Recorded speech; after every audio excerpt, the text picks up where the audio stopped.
Welcome to the Three Martini Lunch. Grab a stool next to Greg Corombos of Radio America and Jim Garrity of National Review. 3 martinis coming up. There's still 13 days left of the Cuomo governorship out in New York, but after yesterday, we're still pretty happy that he's at least hitting the bricks. Who knows what he's doing over those last 2 weeks, assuming he actually leaves, Jim. But that was yesterday's really good martini. Today, we also have good, bad, and crazy martinis.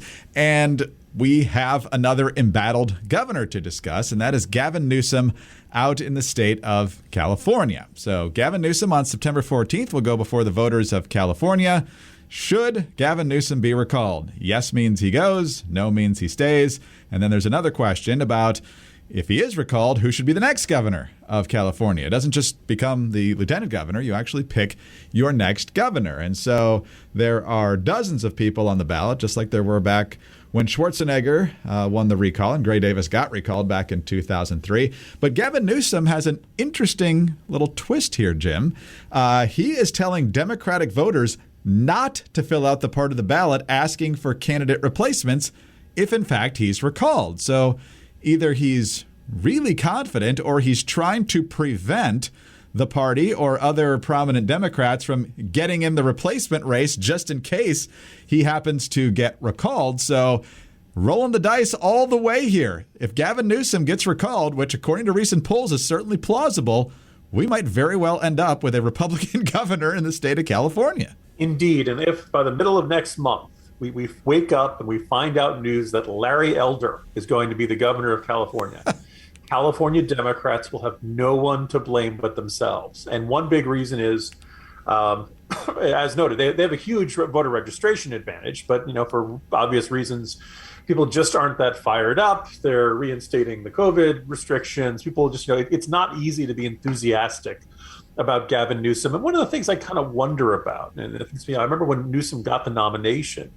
there was some real irritation amongst Latino Democrats who had preferred other candidates, who observed that Gavin Newsom, who's basically been a family friend of the Getty family out there in California for his whole life, and his fortune was built with heavy investments of family friends. So basically, he is just like the walking, living embodiment of privilege. And this was just not how most California Democrats like to think of themselves. But then again, Democrats don't like to think of themselves as the party led by a Speaker of the House who literally lives on Billionaires Row in San Francisco.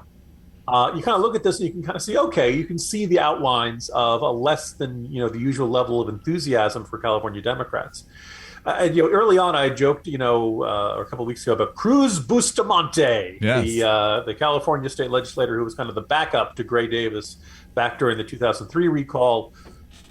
Gavin Newsom's, we're not doing that path. We don't have any backup plan. It's me or it's nothing, or it's me or it's a Republican. And some voters might say, all right, give me the Republican. Give me nothing. Give me anything else except this guy. And I can see why. I think if you end up having a Democratic recall ballot option, then some Democrats are going to say, yeah, I don't really like Newsom that much. I'm going to vote to recall Newsom, and I'll go with this other guy. Right now, I guess the Democratic nominee is some guy who's a realtor who makes YouTube videos or something like that. It's a really obscure, not well-known figure. So we have no idea how this is going to shake out. But now I think day by day, week by week, California Democrats are beginning to realize what struck them as the safest and lowest risk strategy is turning out to actually be the highest risk strategy they possibly could have selected. It's amazing. Yeah, the guy's name is Kevin Paffrath, and he's in his 20s, Jim. So, and he was the leading replacement candidate in that Survey USA poll that showed Newsom losing the recall race by 11 points.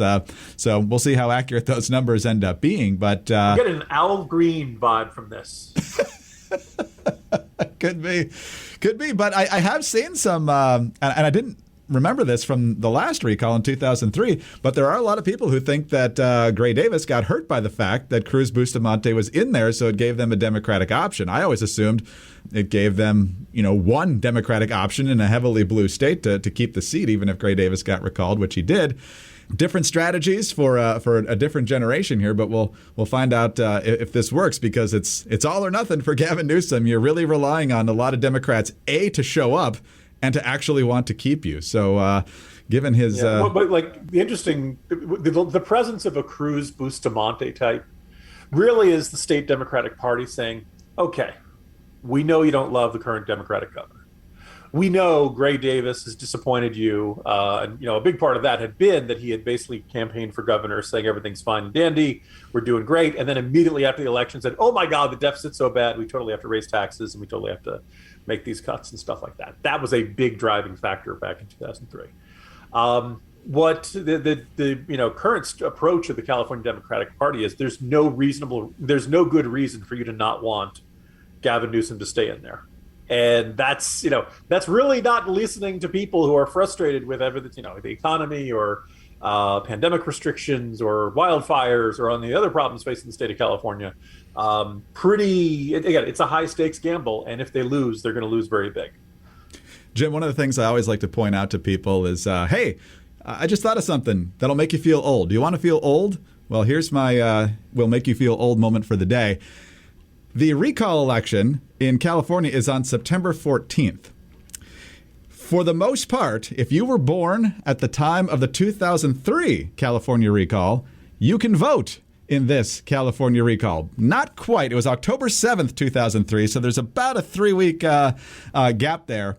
But it's been 18 years since the California voters recalled who Arnold Schwarzenegger called Cray Davis, and Schwarzenegger became governor for almost 8 years.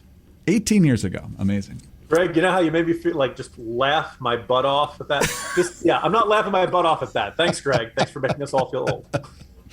All right. Well, let's talk about something that'll make you feel better, since we are old and we need to be relaxed and have our muscles soothed. And that is the fabulous XChair. And Jim, you've got the XChair, so you can tell us just how awesome it is. Dearest listeners, I am sitting in the XChair right now. I worked from home long before the pandemic. If you spend a lot of time at your desk, if you're typing a lot, writing a lot, let's face it, a lot of white-collar jobs require you to feel like you're practically attached to your computer, if not the entire day, then for really long stretches during the day. And you can end up with real back pain if you aren't sitting in a chair that's particularly comfortable. And I just kind of sit there and I wonder how many people who had some sort of nice chair in their office suddenly were working from home, and they're working at the kitchen table or maybe the dining room table or some other setting where you're just not used to sitting for hours at a time. And all of a sudden you've got back pain, mouse shoulder, mouse wrist, all that kind of stuff. Like all of a sudden you're not in a position and you're not in a chair that's designed it. Well, think about it. You spend roughly 1/3 of your life working, and in many of those cases you're at desk, you're in your chair. So trust me, this is where it's worth spending the money to take care of yourself. You're going to need it. They don't come any better than the XChair. It's got the heat, so if you're feeling kind of cold in your office or in your home office or something, hey, you know what? Warm it up a little bit. It's got cooling. It's got a massage setting. It is absolutely worth it. I love it. Spending a considerable amount of time at my desk, whether it's recording a podcast or typing something up, completely enjoyable. I'm not even exaggerating when I say I look forward to sitting in it every day. I walk into my home office like, XChair, there you are. And best of all, it just sounds like something you'd find in one of the X-Men movies or something. You got to know about XChair's patented dynamic variable lumbar support. It was already the best in class with incredible responsive low back support, and now with Elemax, your comfort is guaranteed. And also, like Jim said, imagine regulating your body temperature and getting massage therapy while you're working. Pretty darn good. So check out the XChair. Go to xchairmartini.com now. That's the letter X, chair, MARTINI.com, or call 1-844-4XChair and save $100 on your order. XChair has a 30-day guarantee of complete comfort, and you can finance your purchase for as little as $30 a month. Go to xchairmartini.com now and use the code XWheels for free X-Wheel blade casters. Again, xchairmartini.com. All right, Jim, let's talk about our bad martini now, and it indirectly involves Andrew Cuomo, but it's more about Joe Biden. He was doing a victory lap press conference yesterday at the White House following the Senate passage of the infrastructure bill. Thanks again, 19 Republicans. So now the Democrats can use reconciliation on the huge bill of $3.5 trillion, which I'm sure we'll be talking about in the days ahead. But at this press conference, of course, the news of Cuomo's impending resignation comes up, and Ed O'Keefe of CBS News asked Joe Biden how he thought Cuomo did as governor, and here is Biden's response. One of the Democrats through the years that you spoke with about infrastructure the most was Andrew Cuomo, who is resigning, who announced he's resigning today. You had traveled to New York with him when you were vice president to the launch of the reconstruction of LaGuardia. He was someone who supported your campaign early on. No, you called on him to resign. No, you condemned the alleged behavior. But you're someone who spends a lot of time with mayors and governors. How would you assess his 10 and a half years as governor of the state? In terms of his personal behavior or what he's done as a governor? What he's done as a governor. I thought he's done a hell of a job. And, both on everything from access to voting to infrastructure, to a whole range of things. That's why it's so sad. Well, props to Ed O'Keefe for trying to find an infrastructure hook to ask the Andrew Cuomo question, I guess. But this answer here is insane, Jim. I mean, even before all the scandals piled up, New York was constantly tops in regulation and taxes and people moving out. And then, of course, you've got the massive scandals he's piled up recently, most especially the thousands of dead bodies as a result of his misguided nursing home COVID policy and many other things as well, before we even get to the other ethical stuff. So what do you make of Biden kind of throwing that lifeline to Cuomo? I guess the only defense you can make of Biden, and it's not much, you can measure it on the molecular scale, is this notion that he's emphasizing it's not to defend his behavior in sexual harassment. They're looking at his record. But I think, as we pointed out, this isn't just that.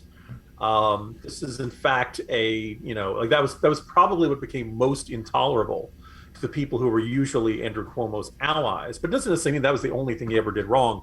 And in fact, there's this comment from Zephyr Teachout, who ran against him. Look, this is somebody who's been a critic of Cuomo for a long time, but I don't think it's easy to refute this assessment. Quote, "For the 11 years Andrew Cuomo was governor of New York, he acted like a caricature of someone drunk with power, a boy king gifted the position by his father's name, greedy for acclaim and control. He grabbed everything for himself, literally and figuratively. In addition, with harassment, no one would dare speak up. He retaliated against the smallest slight. He used state workers to grab himself a multi-million-dollar book deal. He lied about people's deaths, trampling on the sacred with an entitled shrug. And he lied for the simplest and grossest of reasons, because telling the truth about nursing home deaths would take the shine off his glory and cost him his book deal and his victory lap. Cuomo was a taker. He took power and he collected chits and he took credit wherever he could. He took credit for a fracking ban when activists forced him into it against his will. I don't agree with that, but he took credit for the minimum wage. He took credit, taking credit for things that Zephyr Teachout thinks that liberal activists deserve more. But in the end, he has proven himself a predictable and dull tyrant, simply out for himself. The big Cuomo narrative that time has destroyed was that he was a jerk, but a competent jerk. The truth is, he couldn't even build a bridge that was safe.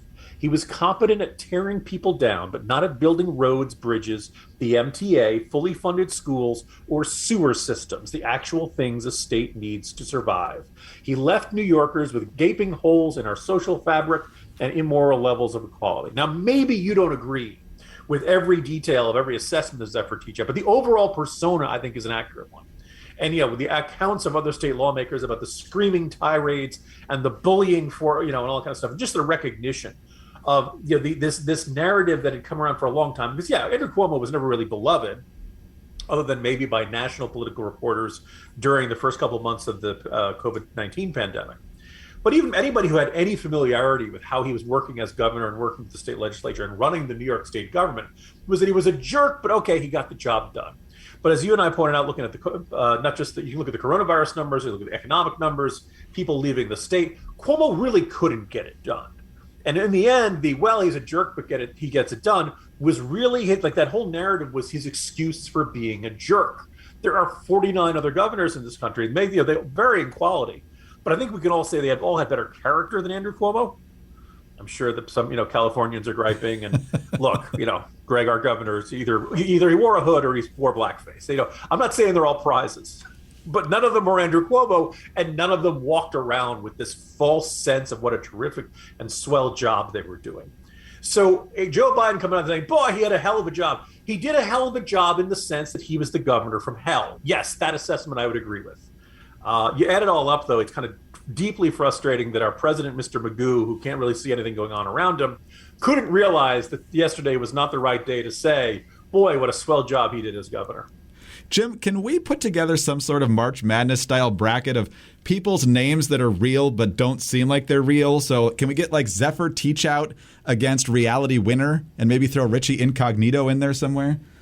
Yeah, I would put all of those because for readers of Between Two Scorpions, there is a early scene where the CIA director says, "Yeah, I have to admit we've recruited some real winners," and sharp-eyed readers will recognize. Wait a minute, that's not just he's not just being sarcastic. He means literally they hired Reality Winner. Although I think that was NSA. Was the W capitalized? Yes. That was the Excellent. All right. Well, that would be fun. That would be fun to put together that bracket at some point. But you know what else is fun? Having a great towel when you step out of the shower, and that's where the MyPillow towel set can come in. You know about the fantastic sheets and the slippers and, of course, the pillows, but the MyPillow towel set is fantastic as well. They're big, they're soft, they're fluffy, they get you dry super fast, and same goes for the hand towels as well. The washcloths are great, and still, the 6-piece towel set is on a big, big sale. The 6-piece towel set, which regularly goes for $109.99, now goes for only $39.99. Now, each set is 2 bath towels, 2 hand towels, and a washcloth 2-pack. They're made from proprietary technology that makes them highly absorbent, soft to the touch, and none of that lotiony feel. They're made with cotton grown right here in the United States, and they're available in a variety of colors and sizes. They're machine washable, and they come with a 60-day money-back guarantee and a 1-year limited warranty. So visit MyPillow.com and use the promo code Martini at checkout or when you call 800-874-0104. The MyPillow 6-piece towel set for only $39.99. While you're there, take advantage of the deep discounts on all MyPillow products, including the Giza Dream bed sheets and the MyPillow premium pillows. Again, MyPillow.com or call 800-874-0104. Jim, let's get to our crazy martini now. And this is a story that could be in the bad or crazy martini pretty much every day over the past few weeks and most likely in the weeks to come. And that's what's happening in Afghanistan as the U.S. is pulling out and the Taliban is seizing opportunities to take over different parts of the country. And somehow Joe Biden is shocked by the actions of the Taliban, not only the aggressiveness in conquering territory, but also how they're treating conquered people. It's like he hasn't paid attention at all in the last 25 years since the Taliban first came to power in Afghanistan in the mid-90s. But the AP has the story, and there's 2 parts here that just make you want to bang your head against the desk. First of all, Taliban conquests in Afghanistan are challenging the Biden administration's hopes that a desire for international respect and for international aid and cash may moderate the fundamentalist militia's worst behaviors when the U.S. ends its war there. Showing little interest in a diplomatic settlement, Taliban commanders have sped up their battlefield advances ahead of the U.S. military's withdrawal at the end of this month. They've seized 6 provincial capitals in the past week. Quote from the story from Jen Psaki: "If the Taliban claim to want international legitimacy, these actions are not going to get them the legitimacy they seek," she said in Monday's briefing. Jim, the Taliban are after a lot of things. I don't think they care a whole lot what the rest of the world thinks of them as long as they've got domination right there. Yeah, I went back and I found that you can find think tank experts who are absolutely convinced this is a really high priority for the Taliban, and they've brought it up in peace talks, and they say they want it. But I look, these are all bright people, but Greg, I'm left scratching my head saying, if a guy's willing to throw acid in the face of a schoolgirl, and he's not willing to give up that habit, then I don't think he really cares that much about international legitimacy. I don't think being accepted to the UN matters that much. I think in the end, this is a guy who just really likes throwing acid into the faces of schoolgirls. And there's really only one way to deal with him. Now, you and I have discussed Afghanistan on this, podcast for many times have we been doing this 11 years? Almost, yeah. A little more than half the time of the U.S. forces have been in Afghanistan. Completely understand American exhaustion with this, completely understand the sense of Americans like, okay, look, 20 years is enough time. These guys have to be able to stand up on their own. Good luck, Afghanistan. The problem is, if we're going to make that decision, we have to be completely clear-eyed about the likely consequences of this. And I think the likely consequences of this are the Taliban will announce they control Afghanistan, so like probably right around September 11th, 2021. As somebody pointed out to me today, whether or not they actually do have control, they will announce they have control on that day. And the perception around the world will be that 20 years later, despite all of the efforts of the United States, despite the fact that the Taliban was routed before the end of 2001, before, they quickly fled Kandahar, they quickly fled Kabul.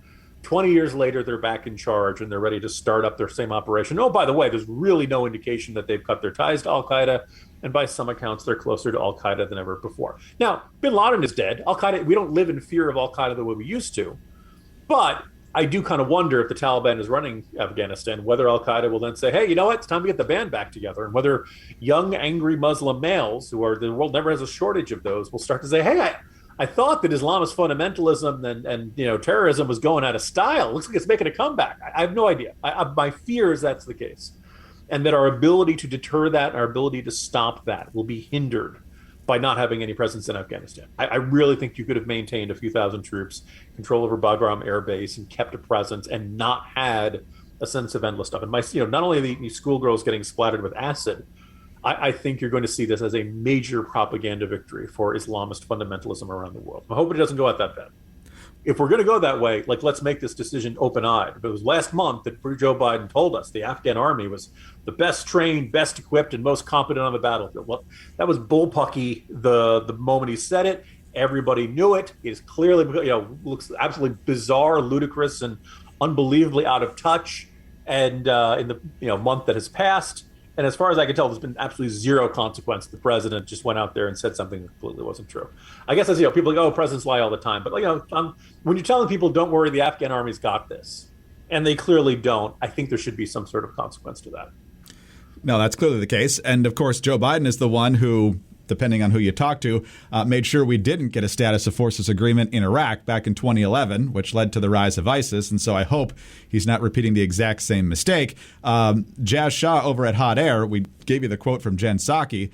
These actions are not going to get them the legitimacy they seek. Let's take a look very quickly at some of their actions that Jazz Shah has collected here. Taliban leaders have sent out orders for residents to, quote, provide them with females above age 15 for their fighters to marry.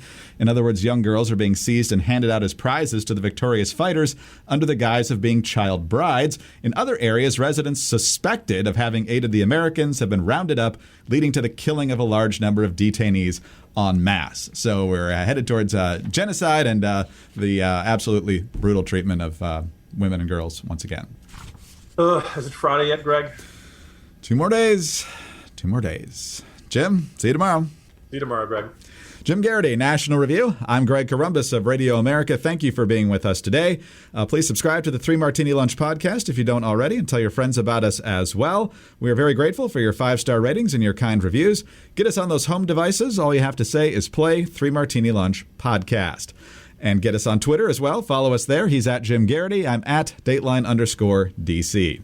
Have a good Wednesday, and please join us again on Thursday for the next 3 Martini Lunch. We are living in difficult times where people fear having thought-provoking conversations about pressing issues. And although we're in the midst of an information explosion, there are a lot of forces aiming to distort what's true. I created The Bill Walton Show to provide a forum for in-depth, thought-provoking conversations with leaders, artists, entrepreneurs, and thinkers.